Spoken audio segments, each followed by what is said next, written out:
Hello. This is my second stop in Europe. Previously I was in Macedonia. Although as a professor, I love to see students who want to learn. That is not the purpose for my coming to the Czech Republic. My purpose for coming to the Czech Republic, as Milan mentioned, is to set up a Center for the Study of Political Islam, international, based here in Czech Republic. It started out just in America, but there is much to be done other than writing books and giving lectures. There's practical political work that needs to be done, and that's what we need to do with CSPI. What we want to do here is to establish several things. We want it to be educational. We're looking for people who want to learn and then lecture. We're also looking for researchers. One of the things that's interesting, which I will be displaying to you here at first, which is a history lesson, is that the true history of Islam is not known. I came from Macedonia, as I said, and the governments there are doing what they call synchronizing the histories. And what is happening is Turkey is putting a lot of money into the Balkans, and they no longer want to insult the Turk by speaking of the Ottoman Empire and what it did to the Balkans. This is just a simple example. There's much history that needs to be known. And then there's the matter of the fact that we have a translator here because we all don't speak the same language. So to write a book, we need to be able to have that book accessible in many different languages. So we need translators. And if you can do any kind of translation from English, because that's the only thing I speak and write in, then you can help us by doing that. We need people who can speak well and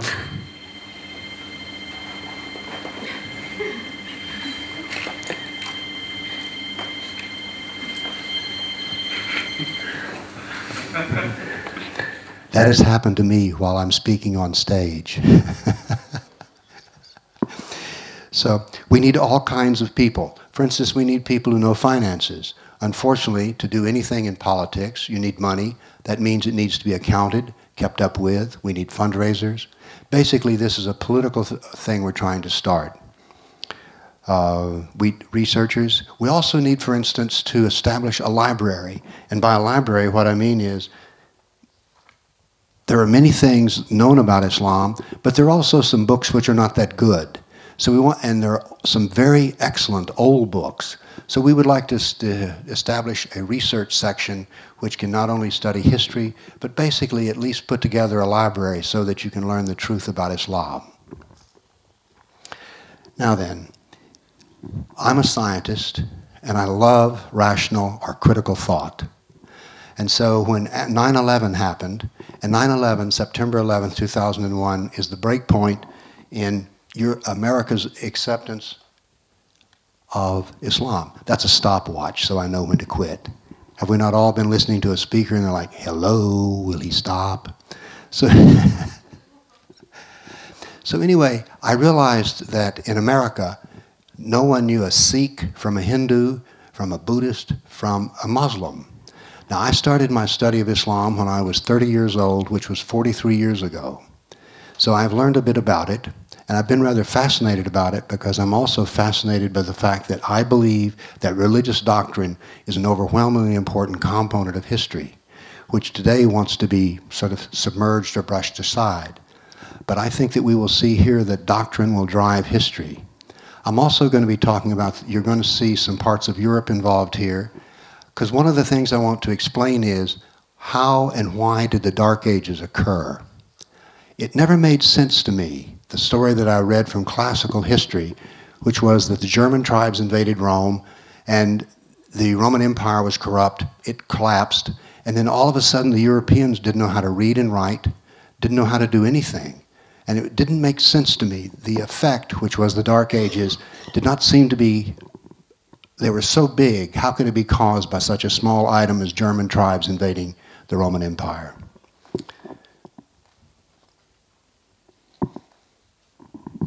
We have our first slide, which is, I'm not used to working with a cord on a microphone. We have our first slide, which is, how did this come about?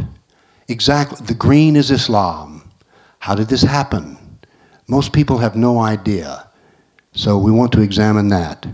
And on our next slide, we see that this is about the map of the Byzantine Empire, about the time that Muhammad's descendants, the Muslims, were going to burst out of Arabia and invade the classical world. So this was what the classical empire, when the fall of Rome happened, is being reestablished. This is the Byzantine Empire. And on our next slide, we see what happened in 25 years after Islam invaded the classical world. How did they spread so far, so fast? North Africa, we also have the Middle East. How did this happen? A good explanation is generally not given.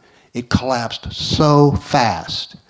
And on our next slide, we see here what I call the first stage of classical annihilation. The Byzantine Empire is shrinking.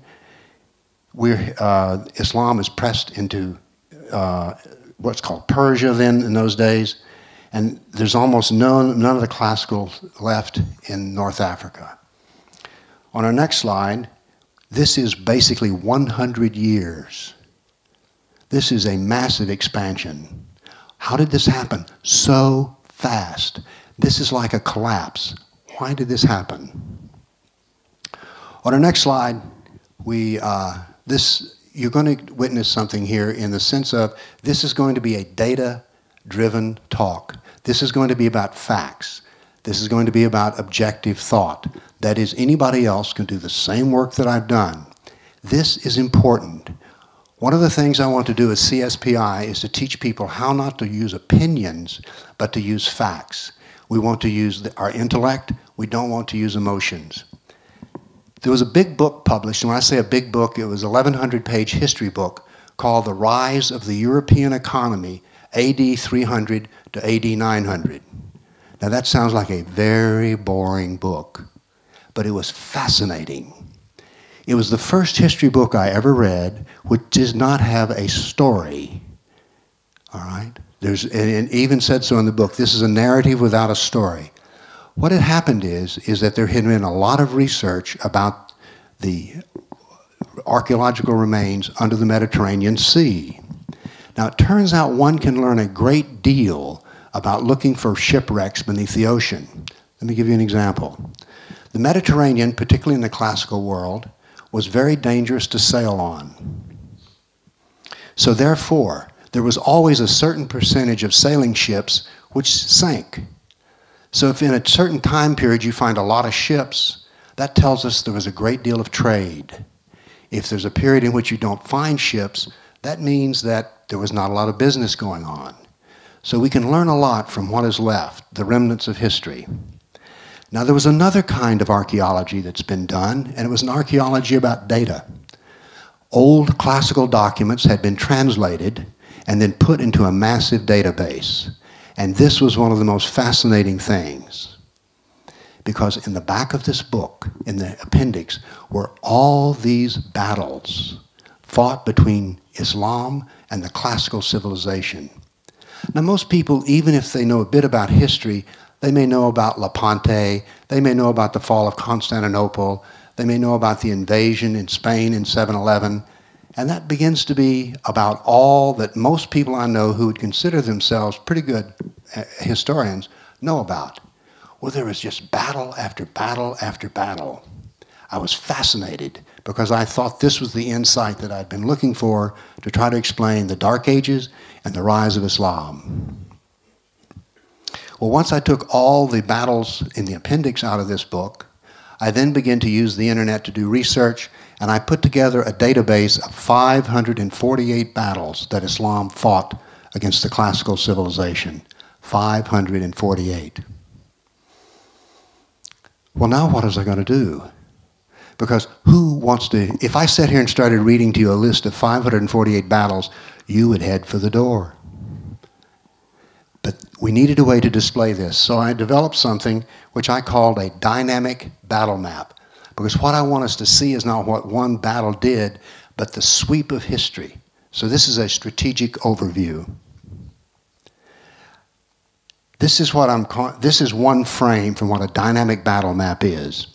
I took the period that I had information, which was from AD 632 to 1922, and divided it up into 20-year periods. So every time the map changes, it's another 20 years. And we see here that what we have in these white dots is the present day, call number 2. So what we want to do is, these are the new and current battles, and then they are going to change to red, which means they're now in history.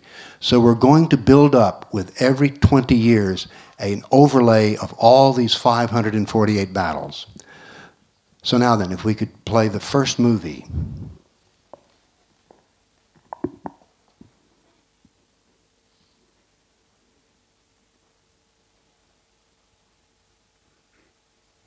Bang, the first 20 years. Look how fast this is happening. Battle after battle. And notice something. Islam is projecting power across the oceans, or the Mediterranean. Most people, when they think of Islam, think of Arabia, they think of deserts, and they think of camels. But this is the projection of naval power. Look how quickly North Africa fell. The invasion of Spain is there. And battle after battle every 20 years. Now, one of the things that's happening with these invasions of the islands and invasions of the coastlines is there's going to be 1 million Europeans captured and taken into slavery. Think about that. This is not a history that most people like to think about or even know. You will notice that it is relentless. It is ceaseless. It goes on and on and on. Why is this? Because all of this was an imitation of Muhammad, the supreme warrior.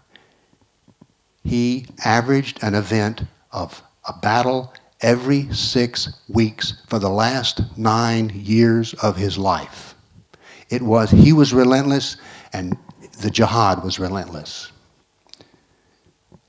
Now what's going to happen is, there's going to be, the green is going to disappear in Spain. And look what's happened now. We're past the fall of Constantinople, and now then the Balkans are being hammered. And as you probably well know, they're going to get up to the gates of Vienna.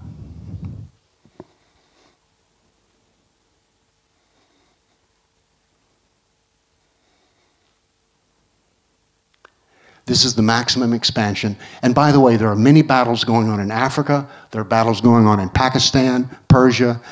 I focus the ones just on the classical civilization of Europe. They have been criticized by Hindus and Zoroastrians and Buddhists that I have not included their battles. And what I tell them is, if you'll put together the database, I'll put it on my map. But I became exhausted by the work. Okay. Next slide. This is what I call the destruction of classical civilization. Next slide. Now what I've given you here is an exercise in quantity. This is the number of battles, but what I want to do now is, there's a history of suffering that's going on here. So I then took and put together, these are sort of news of the day for century after century, because we not only want to understand how many battles there were, but what was the quality of this work. And so here we have the 7th century. The Jazima tribe was, Muhammad sent Khalid, the sword of Allah, to the Jazima tribe to offer to them an invitation to come to Islam. They said, no, we don't want to do that. So he destroyed them down to the last man, woman, and child. Then we have an event in the Battle of Oasis in Iraq, where after the battle was over, Khalid, the sword of Allah, brought forth the chieftain who survived the battle and brought forth his wife. He then cut off the chieftain's head, soaked the blood, and then took the wife and raped her on top of the blood of her husband. It turns out that we will study a little bit about the doctrine of jihad, and it includes the doctrine of the rape. Here we also have that the Jerusalem fell, and Christians and Jews were made dhimmis. These are sort of not a half-citizen, semi-slaves. In the next century, notice something here. I start here by saying that this is the 1st century of the Golden Age. Surely all of you have heard of the Golden Age of Baghdad. So the next few centuries, I'm going to show you what was happening, not only in quantity, but the quality of what the expansion of the Golden Age was. So, Islam moves to the east. There's attacks on in Hindustan. 26,000 Hindus die in one battle. Then in Armenia, the bishops and nobles invited the Muslims to have a debate. After the debate was over, the Muslims pushed everyone into the church and burned down on top of them. In Ephesus, 7,000 Greeks are enslaved. Next slide. There was an order from the Caliph, the ruler of Islam, to destroy all new churches. At Amorium, there was massive enslavement of Greeks, and the Egyptian Christians revolted over the jizya.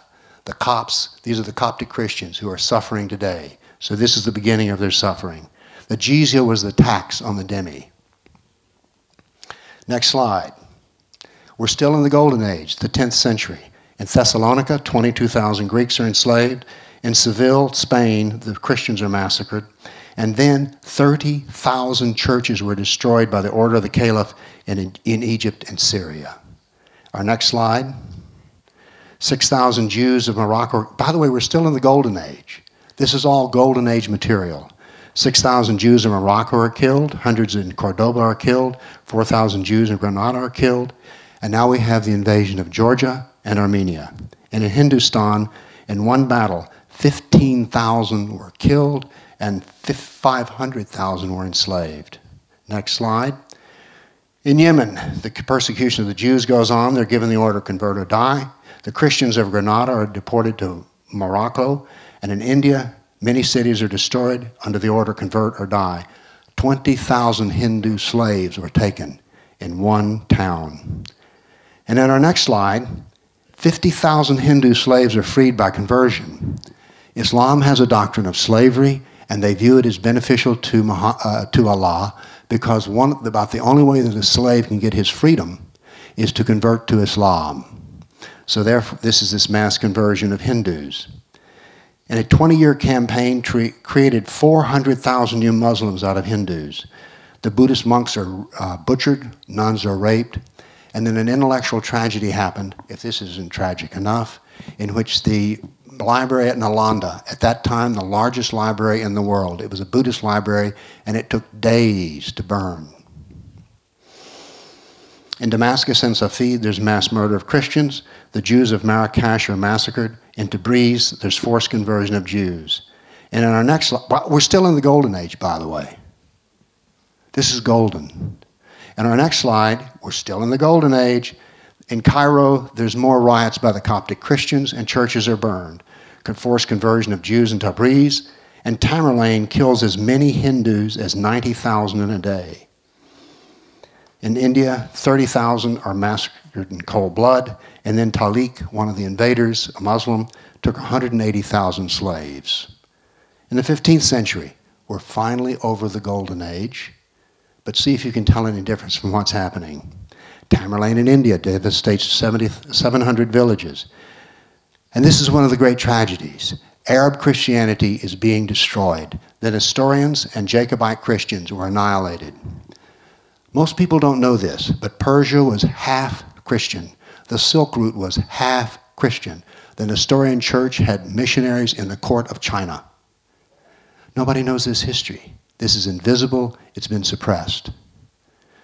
After 700 years of attacks, Islam finally destroyed and captured Constantinople. A relentless thing. One of the things that you come to appreciate when you study Islam is that it is infinitely patient. It doesn't matter if it happens this generation. There's another generation to come. For 700 years, they tried to take down Constantinople, and then they did. 16th century, the son of Tamerlane destroys temples, and there's forced conversions. The generals after that battle built 2 towers of heads. They were so tall that a man on horseback couldn't see over them. The same thing happened in Spain. Towers of skulls were built so tall that a man could not see over them on horseback. Noble women, and this is the Hindu noble women, commit mass suicide to avoid sexual slavery and rape. The technical term for this is, whoops,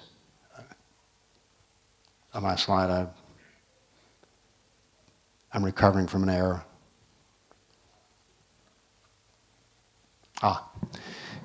There is a custom which evolved in which, after the battle, if the Hindus lost, the particularly the elite women, the elite leaders' wives, would commit mass suicide by throwing themselves into fire, the practice of sati.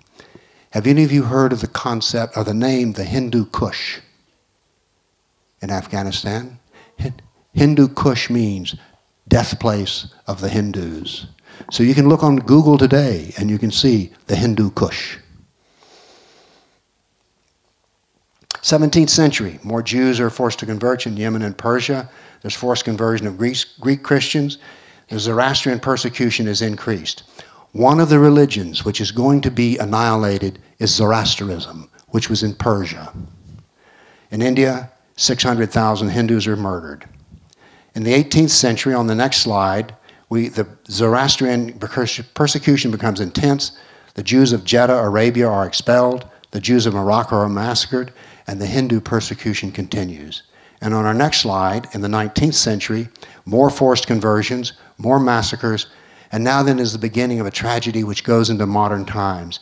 250,000 Armenian Christians are slaughtered in Turkey. Now then, the Zoroastrian religion is now completely annihilated. Then in the 20th century, 1 million Armenians die. You were alive, some of you, when this happened. Now then, I want to say a bit about the classical civilization. It was a Mediterranean civilization because the Mediterranean gave easy and safe transport.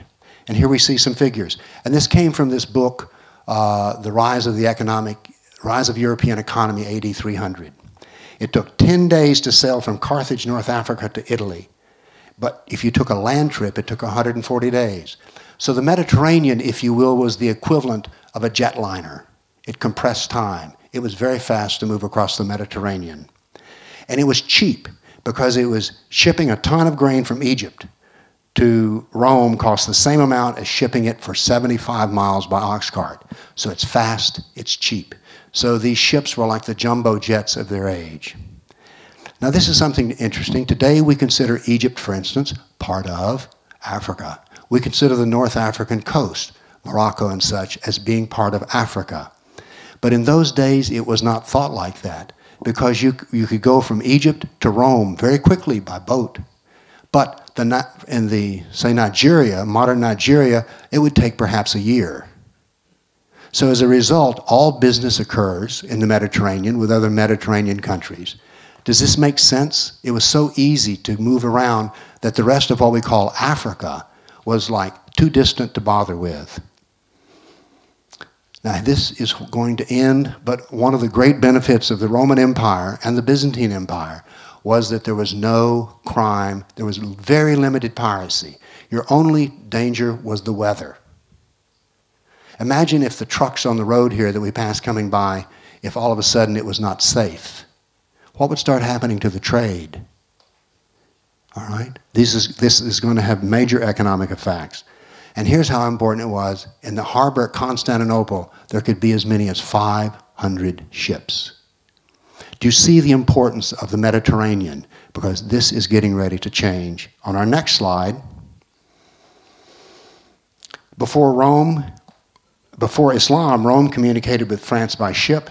After Islam, they sent the message over the Alps.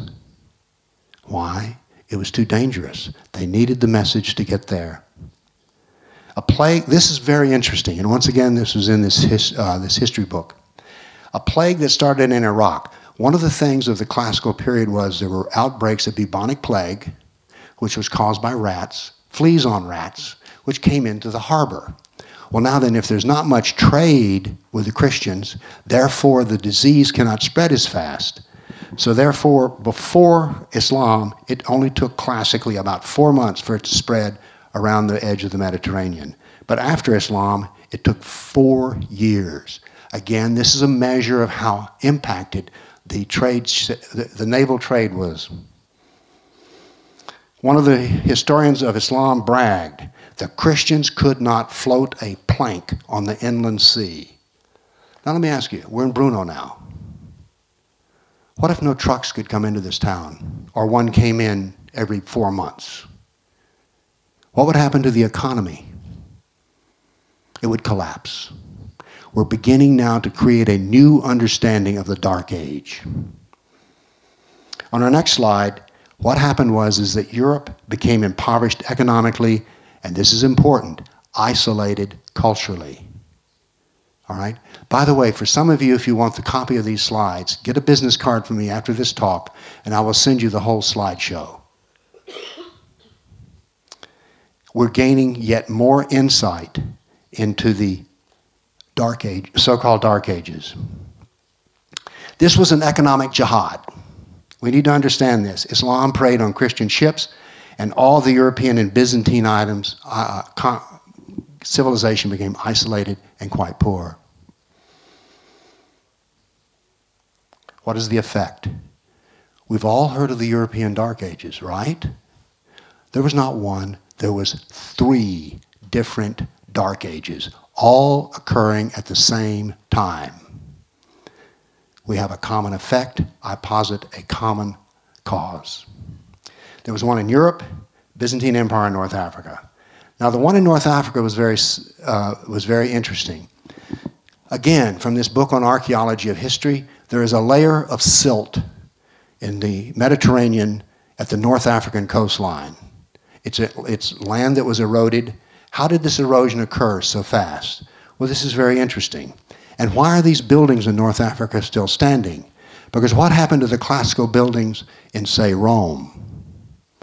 They were used as supplies. The buildings, temples, and other things were taken down, all right, and used as though it were a quarry. The collapse of the North African Christian civilization happened so fast that there was not anyone left to harvest the stone. There is something called a neutron bomb. It does very little destruction of buildings, but kills everything that's living. This happened so fast that there was no one left to take these buildings down. Now then, on our next slide, oh, I want to say one more thing here. Now let's move along. So what did the Europeans do? Well, they did what they could with what they had. The economy became primitive, trapping animals and selling furs. Then there was selling of lumber, and they had skill with weapons, ironwork, and so they made swords. And then this is the most tragic and shameful part. The Europeans sold their own into slavery in the Muslim world. And I think that this is one of the reasons that people don't want to know this history. Who's proud of the fact that your ancestors sold each other in order to get by? Now, the establishment says that the loss of civilization had nothing to do with Islam, that Islam was a force in good because the knowledge was preserved in the Golden Age. I have reached a different conclusion, which is heretical. On our next slide, I say that the data says that the Greek and Roman civilization was annihilated by jihad and replaced by an Islamic civilization. Christianity was forever changed. Arab Christianity was basically destroyed. So what we had from Christianity in the classical sense was a bloody stump of the original Christianity. On our next slide, now then, in America, I don't know here, but if you mention anything about Islamic jihad, as I've done here, they say, oh, but what about the Crusades? The Crusades were the worst thing that ever happened. It was shameful what the Christians in Europe did. They made some mistakes. But let me tell you something. You've already seen that churches were being burned and destroyed. There was constant brutality against the Christians. Christians were fleeing, and the Byzantine emperor pled for help to the Pope. Now, this was bitter in his mouth to do this, because one of the tragedies of Christianity was, when faced with Islam, it divided amongst itself and fought with others. That is, the jihad was so intense that the arguments they had amongst themselves limited them because they would not unite for a common enemy. On our next slide, though, we see what the Pope saw. This was Europe at the time of 1100 AD. So this was the world he saw. Battle after battle had taken place. Christianity in North Africa was gone. Christianity in Spain was under constant attack. So the persecution of the Christians was not an abstract thing to the Pope. And so the Crusades started. Now, in our next thing, what I want to do here, remember I showed you a dynamic battle map, and I have another battle map which shows the Christian offensive war battles in the same time frame and in the same way. All right, so now we need to play our Crusades movie. Okay, so here's the Crusade battles. On the same time, everything is 20-year period.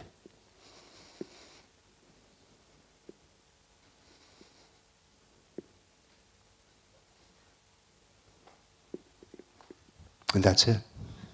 On our next slide, I asked this question.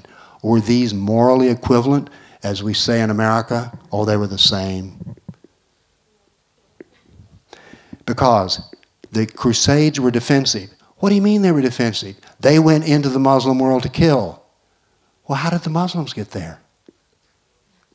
They invaded. So, it ended 800 years ago. The jihad lasted 1,400 years. It is active today. These, in my opinion, are not morally equivalent. So we can't say, well, we just won't study the jihad because the Christians were just as bad, the Crusades were just as bad, so there's moral equivalency. I don't know if this language is heard here in Europe, but it's heard in America. In our next slide, I want to deal with the Golden Ages, because the Golden Ages are portrayed in America. I stood in a university professor of history's office in Princeton University, and he told me that the high point of all civilization in the world occurred in Baghdad during the Golden Age. The more I learned about this, I thought, I don't think that's true. So what I want to do now, if we want to play a little movie, there were two Golden Ages, the one in Andalus, Spain, and so what I want to do is do the dynamic battle map of simply in Spain in our next movie. Now this is the same data, but this is simply what happened in Spain for 700 years. Now remember, some of these battle towers of heads are being built. One of the caliphs who ruled in Spain made it a habit of going out for jihad in the spring and jihad in the fall. Slaves are being taken.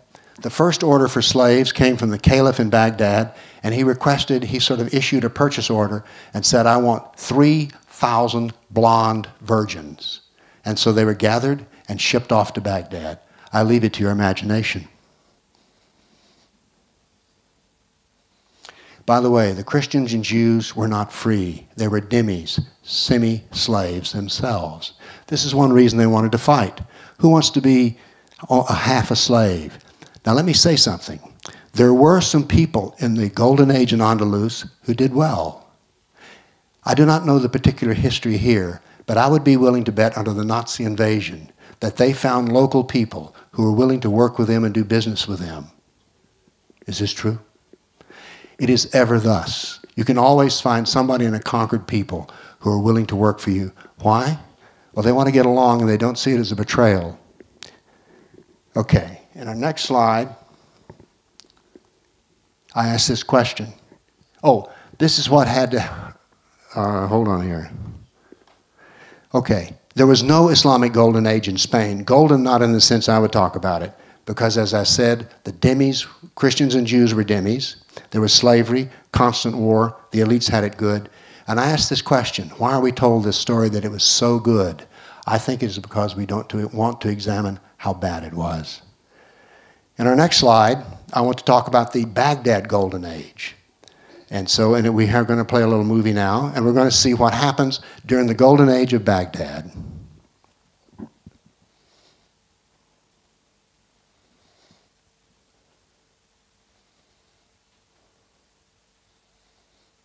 The battles start.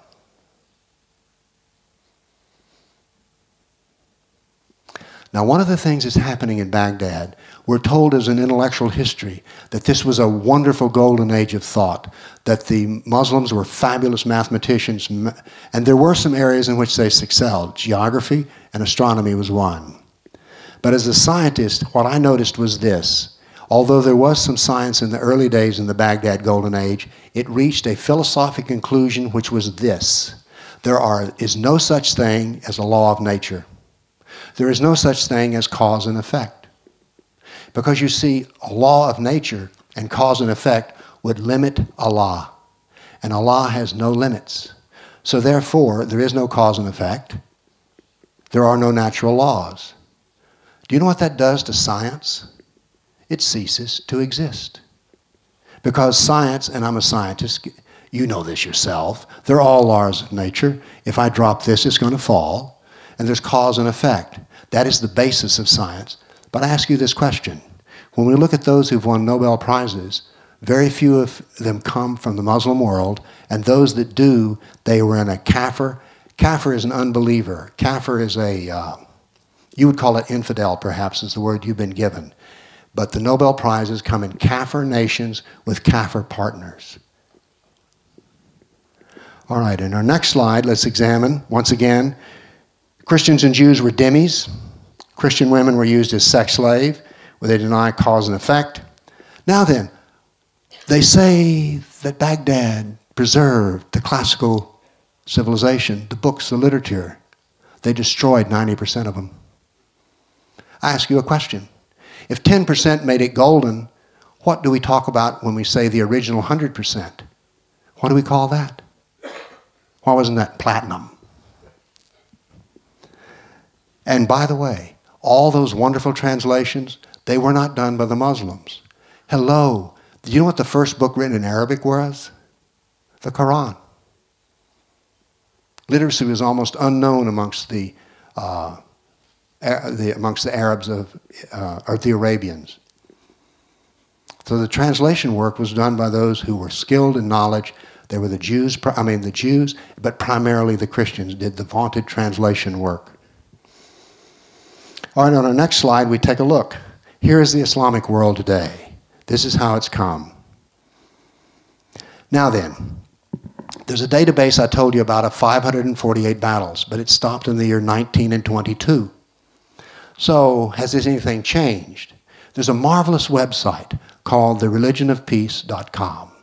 This is a typical frame from thereligionofpeace.com. So I looked at this, and to me this is all data, and you'll notice there are 19,000 jihad attacks since 9/11. The reason I use 9/11 as a reference is I'm an American, and for us that marks the beginning. This data now is, the data on which I'm going to graph and chart for you is based on 19,000. The number is 22,000 a day. In America, these battles and these deaths are not reported. And if they ever are reported, they're never connected to anything else that happens. You'll notice what I'm talking about here is systemic knowledge. What's important is not one particular event, but the sweep of history. So here we go. These are in the 10-year period, this is where it was scattered across the world. Now then, I plotted the battles over a 10-year period. The red is the total number of jihad. The green is Muslim on Muslim jihad. And then we have the yellow, which is Muslim on Kafir. In Islamic State in Iraq, what is Islamic State's first piece of business to be? To kill the apostates, the Shia. To kill those who work for the government, who are hypocrites. Now, they're not making this up. Because let's go back and look at classical Arabian history. After Muhammad died, the first caliph, which is like a pope, king, warrior, when Muhammad died, a lot of Muslims said, you know, we've enjoyed being a Muslim, but Muhammad's dead, so we're out of here. We're gone. We're going back to what we were doing before Muhammad. And Abu Bakr said, oh, no, you're not. No one leaves Islam. So then started the Ridda, or the apostasy wars. 30,000 Arabs died, and after about 30,000 of them died, the rest of them said, you know, the Islam thing looks good to us. So then came Umar, who gave the biggest expansion. There were several reasons the expansion happened so fast. Number one, the Black Plague had come through the classical world. The other was the Greeks and Persians had been fighting. And then there was, so what Islamic State is doing in Iraq is exactly what Abu Bakr and Umar are doing, because it is the grand strategy of Islamic State to clean out the apostates, to clean out the hypocrites, so that there is a solid fist which can be used.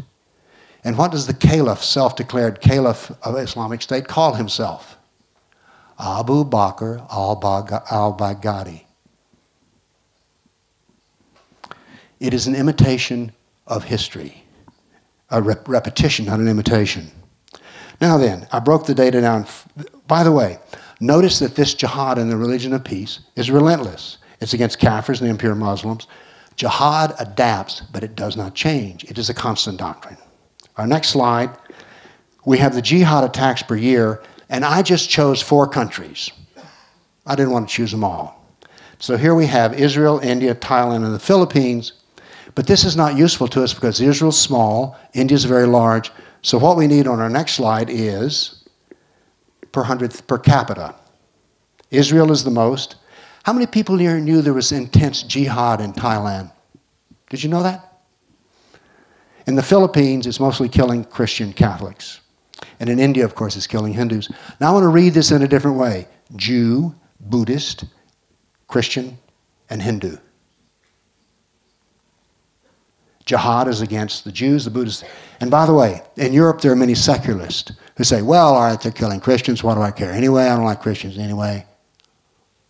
Do you know that Islam despises an atheist more than they do a Christian or a Jew?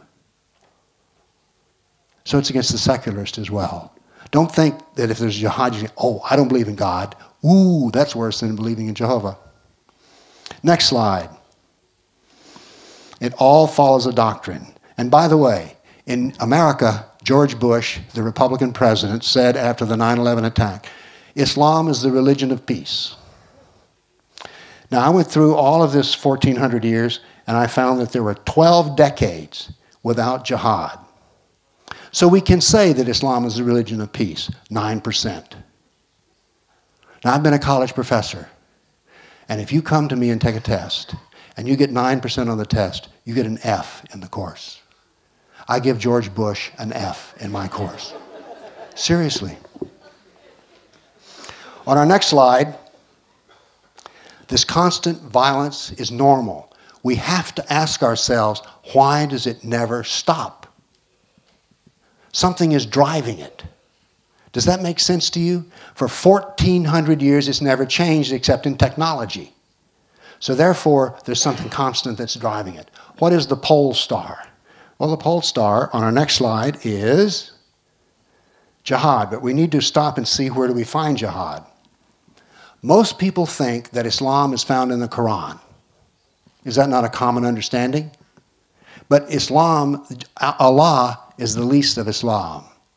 Muhammad is recorded in 2 sets of text, the Sirah, his biography, and the Hadith, which are his traditions.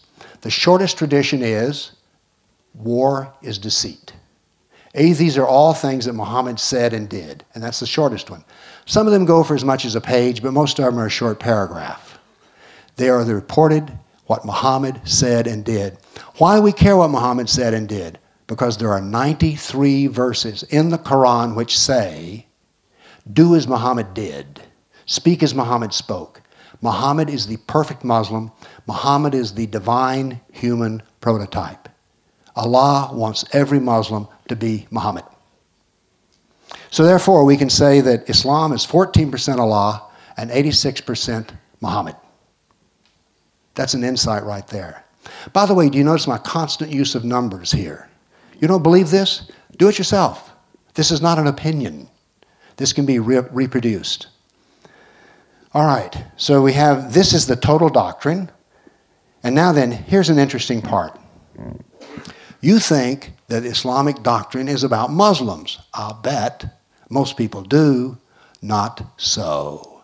It's mostly about you and me. So you may not know it, but you're in the Quran. Nearly 2/3 of the Quran is about the infidel. 81% of Muhammad's life is devoted to the infidel, the kafir. And then only 37% is in the hadith.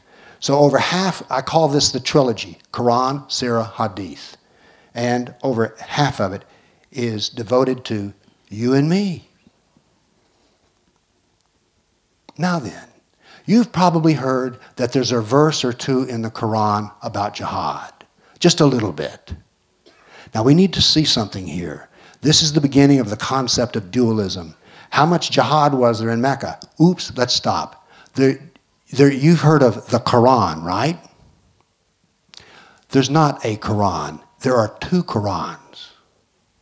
An early Quran and a latter Quran. The early was in Mecca. The latter was in Medina. Now the Quran written in Mecca has no jihad. Hence, it is peaceful. The jihad in Medina is 24%. Now let me ask you this question. Is Islam the religion of peace? According to Mecca, yes it is. But according to Medina, 24% of it is about jihad. Look how much of Muhammad's biography, 2/3 of it is about jihad. And the Sirah, or the Hadith, is only 21%. So nearly 1/3 of the trilogy of Islam is devoted to jihad. And on our next slide, this is fascinating to me, but I've been a businessman. And I'm interested in sales. I'm interested in, is it improving or not? Here's some little known facts. I love facts. Muhammad preached the religion of Islam for 13 years in Mecca. He converted 150. 150. That's about 10 a year. If he had kept on preaching the religion of Islam until he died, there would have been fewer than 1,000 Muslims, and Islam would have ceased to exist. But when he moved to Medina, he became a politician and a warlord, a jihadist. And look what happened. When he died, every Arab was a Muslim. Remember, he averaged an event of violence on the average of every 6 weeks for the last 9 years of his life. That was successful. The religion didn't work, but the politics of jihad worked incredibly well. But there's also something here. When Islam introduces itself, it's peaceful. Do you know what begins the jihad? Immigration. That's exactly what the history of Muhammad says. Jihad begins with immigration. I am not making this up. I think this is fascinating, but it also creates a question. How come nobody ever sat down and did this? Here's the reason why. Up to now, the study of Islam has been with Orientalists, that is, people who study the Middle East, Arabists, specialists in the Arabic language, and theologians and historians. I'm, to my knowledge, the first scientist who ever studied the Islamic text. So I was the first scientist there. So all of this work, in a sense, was easy. What follows is harder. On our next slide, we have something else. This is called the law of Islamic saturation. I have plotted the growth of Islam. I plotted the growth of Islam in Arabia. I've now plotted the growth of Islam in many Muslim nations. Here we see Turkey. In the year 1300, when Islam invaded, Turkey was called Asia Minor. It was called Anatolia, and it was Christian. All Christian. Now notice something here. It's now 99.7% Muslim and only 0.3% Christian. Look at the time scale on the bottom. Centuries. Centuries. Islam is never in a hurry because it has a constant doctrine which will be repeated from generation to generation. So there's no need to worry. It will all happen in time. Now the shapes of these curves differ from Lebanon. For instance, Lebanon was a Christian nation before the Second World War. It's now primarily Islamic. Do you know why? Because the Christians, out of their compassion, admitted the Palestinian immigrants. It begins with immigration. I call it the law of Islamic saturation. It will not cease in Turkey until the last Christian is gone. On our next slide, I'm also the first person who ever asked this question. How many have died in jihad? Is this a reasonable question? Yes, it is. You can ask the question, how many died under Stalin? How many died under Mao Zedong? How many died under Pol Pot? How many died under Hitler? These are numbers that are well known. No one has ever asked the question, how many have died in 1400 years? The answer is 10 million Buddhists, 80 million Hindus, 60 million Christians, and 120 million Africans. The Africans' death was at the result of slavery. It is Islam that drove the slave trade in Africa. Every black African who came from Africa to America as a slave was sold to the white man on the wooden ship by a Muslim slave trader, and they were taken from slave pens. It was a business deal. There were invoices, there were bills of sale, there were inventories. Now let me tell you a little bit about the process of classically collecting slaves. And I have spoken with Africans who were slaves under Islam. They come into the town and they kill those who can defend. Then they capture those who will be available to be made to work. What happens to the children and the babies? They're left behind. What happens to the weak, the crippled, and the old? They're left behind. What happens after all the people who can work and do things? They die of attrition. Then they also die on the forced march.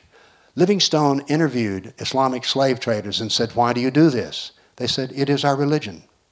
But they said, "You know, there's something peculiar about this." Many of the slaves die of what they called a disease of the heart. That is, they became so depressed that they simply died. Okay.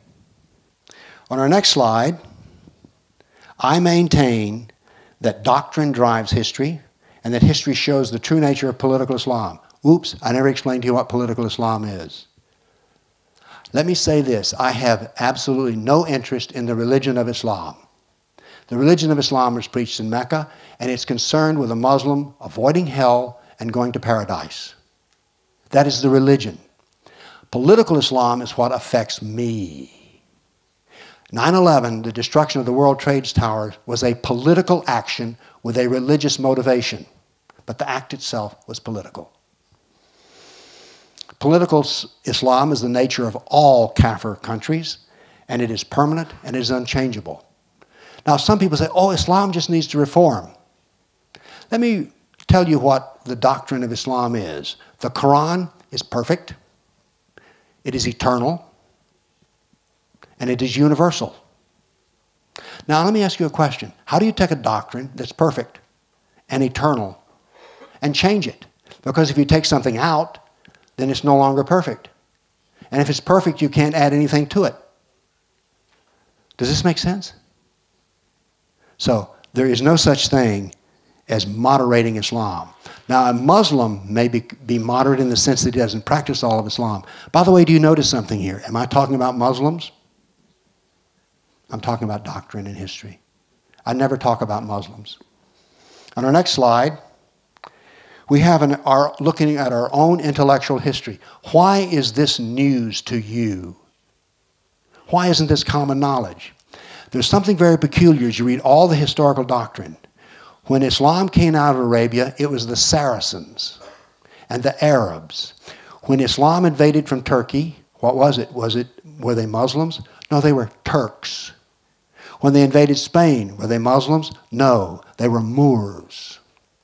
And in England today, for instance, the Muslims are called Asian. There's something to be known here in psychology. We do not want to name those who are persecuting. Here's something else. In America, those who know about Islam are apologists for Islam. And when you see the courses they took in college, you'll understand why. They don't study the primary doctrine. They study comments by Muslims about the doctrine. It's very different when you study the root cause. And I, by the way, have very little use for secondary sources. What I want to use are primary sources, not secondary. And all the establishment specialists are apologists for Islam. The head of the Islamic Studies Department at Vanderbilt University is an apologist for Islam. It's only those outside the establishment who are critics of Islam. And I'm not really a critic of Islam. Think back what I've been telling you. Have I ever said it was wrong? That they shouldn't have done that? I've simply described what happened and why. On our next slide, I have a question for you. I sell a Quran which any person can pick up and read. Why did it take 1,400 years for this to happen? I'll tell you why. I know some of these scholars in universities. They want to be very smart. They are elites in their own way. They don't want to make it easy. Besides, they weren't taught it was easy anyway. They expected the Quran to be confusing and almost ununderstandable. So there's never even the thought, why do we make this readable? But why is it that it's waited this long? Why is it that in the schools in America, I don't know here, the Quran is not taught, jihad is not taught, Muhammad isn't taught, the hadith are not taught? And then in America, the sum of Islam is called the Golden Age, the high point of human history. Why do we remain ignorant and keep suffering? Now then, little story. After doing all this study, my wife, who works with me as well, she's my internet researcher, and also, if you study this stuff, you need somebody to talk to, all right? So she gets to hear me talk a lot. Maybe most wives are, I don't know. But I was talking to her and I said, why is it we will not study this? Because I get a lot of pushback. Oh, you're a bigot, you're a hater, you're an Islamophobe. Why is that? I said, you know, it's like we're abused wives or sexually abused children. And she said, wait a minute. So my internet researcher went in the house and came back with a document from the YWCA, which is a women's organization. It was the rape and sexual abuse and wife beat, that's not the right word, but basically the manual on how to counsel women who've been sexually abused and beaten. So the next thing you're going to see is using this model to explain why we are who we are. On our next slide, now by the way, in America, it is not politically correct. Do y'all have political correctness here? Okay. It's not politically correct to criticize any minority. You'll be called a bigot. And then there's this element of you can actually be physically threatened. But that's this century. When we read history books, it existed before political correctness and multiculturalism. So we have to seek an answer. Now remember, I have described ongoing brutality. Our next slide, we see what I call the traumatized mind. Kafirs accept violence and threats from Islam without protest. We deny the suffering caused by political Islam, and we accept political Sharia. Oh, you need Sharia? Fine. I'll describe political Sharia in the next lecture. The Rape and Sexual Abuse Manual says that violent molestation can create denial. I maintain that the Western mind is in the state of denial. Next slide. They deny there's even attack. If anyone has ever talked with women who are abused by their husbands, oh, no, no, no. Oh, occasionally, maybe a little, he did once. It's denial. Our media in the United States speaks very little of the jihad and never connects the dot. And this is tragic. The Christians never speak of the Christians being killed in Iraq, never speak of the Christians being killed in Nigeria, Sudan, and other areas. It is something you do not talk about. Denial. Fear. The fear is the tool that the abuser used to control the victim. Now this refers to, in America, there was something that was you know the Muhammad cartoons, okay? Why is there such an outrage? It creates fear. In America, people are physically afraid to say anything and do anything which they view would insult Islam. Why are facts insults? Facts are facts. On our next slide, we have guilt. We've not treated Islam in the right way.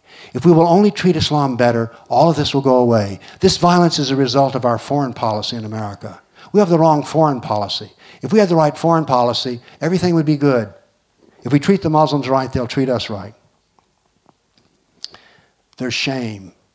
They don't want this talked about. That's the reason in America this history is not taught at all. On our next slide, there's humiliation. How many Europeans like to brag about the fact their ancestors were slaves, sold into slavery in the Islamic world? This is not a subject we want to talk about. Anger turns inward. I can tell you this in America. After 9/11, American politics changed. It became far less reasonable. It became far more hateful. George Bush is an idiot. That is not political comment. That is not political comment. And he's not an idiot. You may not like his policies, but that is to start examining his policies is the beginning of critical thought. George Bush is an idiot. That's not critical thought. we assassinate character. With my lectures, I'm never challenged on their facts. I'm just told to be, does the term KKK mean anything to you all here? I'm KKK, I'm a neo-Nazi, I'm a hater, I'm a bigot. No one ever says, that fact is not a fact. They say, I am an immoral person. On our next slide, we're very pessimistic. In America, there's a Great Depression about Islam. It goes like this. Well, what are we going to do? On our next slide, here's the abuser. The abuser, no wife beater ever says, man, I beat my bitch last night. No, they don't do that. They don't strike her, or if they did, she needed it. So there's not any sense talking about it. For instance, Turkey denies the Armenian genocide. There was no genocide. Oh, there were a few people killed, but that was because of some wars. So they deny it. And by the way, they're arrogant and overly confident. Islam is perfect. There's nothing wrong with Islam, and so therefore it cannot be criticized. On our next slide, domination. The word Islam means to submit. The abuser expects submission.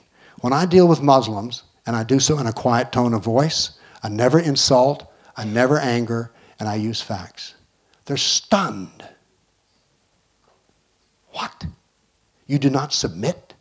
You do not apologize? You do not try to be nice? Really, I'm telling you, they're like, I can't believe that he will stand and talk. Because they expect submission. And then they want us to feel guilty. In America after 9/11, the Muslims said again and again, we are the true victims of the attack on 9/11. People say bad things about Islam. Somebody pointed their finger at my wife with her hijab in the checkout line. We are the victims. Here's what I maintain. After 1,400 years of jihad, brutality, enslavement, theft, deception, rape, annihilation, and insults, the Kafir mind has become that identical to that of the abused wife. But what's the solution? We must face our history. We must face our fears. And with that, I draw you to a close. Thank you.